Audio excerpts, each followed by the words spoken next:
Welcome back to another episode of Franky D Crafter.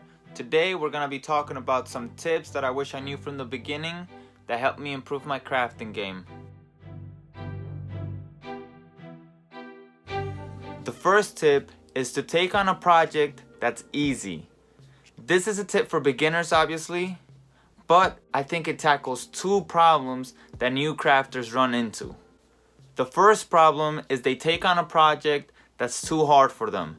They hit a wall and then they think, this just isn't for me. Or the second problem, they don't take any projects on because they feel that they're not good enough to do them. And this is a lack of confidence, which you can fix. These two problems have an easy solution.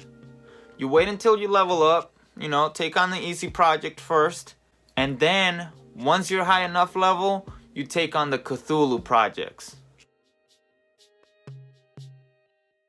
The first project you should always start with as a new crafter, in my opinion, is always the tiles.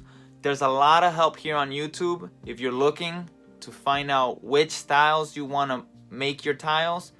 Check it out. YouTube's like a source of information at your hands. You're on YouTube right now. What am I talking about? I would suggest you check out Dungeon Craft Ultimate Terrain for D&D and Pathfinder, I think is the name of the video, before you check out any other systems. Then check out the rest. The reason why I'm having you check out this video first is because he does away with tiles in general.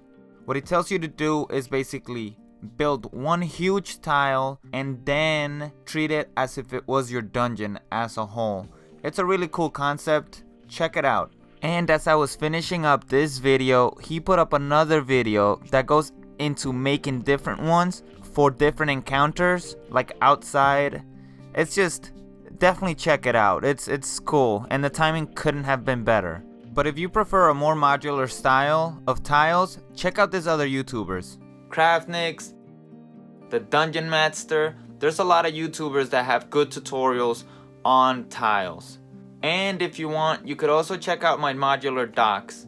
I think the project's easy enough, you can start with that. But that's more of a setting for like the sea, so that's really up to you. I'll be providing links in the description below for any channels I give a shout out to. And talking about channels, if this is a tip for beginners, check out the DM's Craft. Every new crafter should be on that page. I think if you slowly build up your confidence, you'll be able to take on more challenging projects like projects that Critical Crafting takes on his channel. Tip numero dos. Keep yourself organized. I think this was my biggest challenge when I first started crafting. My paints would be everywhere. My material and my tools would be in the same drawer. It was just a mess. But keep in mind, you don't need anything fancy to fix this problem.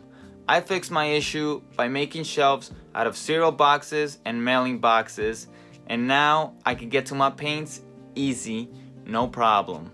Also, make sure to keep all the material and the tools that you use the most somewhere where you can reach them easily. I used to keep some of my stuff underneath the table, and whenever I needed something, I'd have to crawl underneath, move stuff around. It sucked. Don't do that. You don't want to take 20 to 15 minutes just to find your equipment to craft. You just want to go straight to crafting. Tip number 3. Keep an eye out for recyclables. Now, plastic's valuable as a crafter. Keep it. What's the ocean gonna do with it? It's gonna go to waste. Come on, man. But seriously, when I'm done with the Colt gun, I keep that bottle. I'm making pillars out of them too, not just trees, alright? That video's coming one day. I haven't made them. I'm gonna get called out on it when I don't make them. But with all seriousness, again, even like the milk carton, the thing that you take off of it to keep it like fresh, I just used that on an episode. I used it as a shield. Like, keep an eye out for that stuff. They turn out into good projects. Check it out. Tip number 4 has to be the most useful tip. Understand your resources. ask around people you know, your friends. Like, I'll give you an example of what I did. I work at a restaurant, so I keep an eye on the stuff that we throw out, like the milk cartons. We go through a lot of milk cartons. I ask people at work, hey, you mind putting it somewhere for me? And so now I have a ton of milk cartons waiting to be turned into houses. Another thing I did is the little containers where the tomatoes, like the little tomatoes come in, they started saving those for me. So now I have that stuff to use. I think I have an idea on what I'm gonna use them, but I mean, it's still to be decided. Another thing is one of my friends knows someone that works in the theater. He knows the carpenter. Recently, I've been able to get my hands on free foam because he calls me up and he says, hey Franky, I got some foam, it's scraps, I'm not using them. If you don't pick them up, I'm throwing them away. Another thing he hooked me up with is actually some wood. Damn YouTube. But I'm actually gonna be using it for a future project coming up.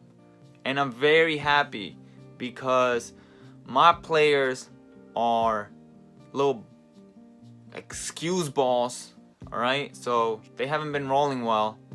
I'm gonna hook them up. I'm kind of getting sidetracked again. No, I thought I had this under control. On to the next and final tip.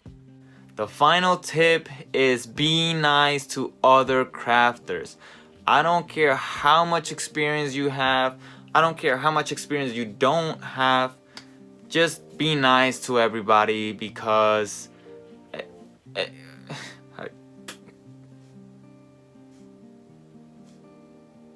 forgot to flip my hat for this one. What stupid way can I have my hat now? I'm gonna have it like this. Only the pros will notice that. Okay? So, but seriously, I be nice to everybody in the hobby. People are just trying to have fun. That's why when I play my games, I use everything I can get my hands on. I got Skylanders, I got things from DnD, WizKids, Reapers, stuff that I make myself. Like, I'm just trying to have fun. And I haven't had anybody say anything to me. Overall, I think the D&D community of crafters is an amazing community, and this is like a once in a purple, orangey, and red moon kind of thing where it just barely happens. But just keep that in mind. Just be nice and know that we're all just trying to have fun. All right, those are my 5 tips. It really was 4, but I'm gonna throw in that extra on, just because. Thank you very much again, guys, for watching this rant of Franky D Crafter. I'll see you on the next one next week, or I mean next Thursday. I'll be putting out a video on how to craft something, so keep an eye out for that. Catch you on the flippity side.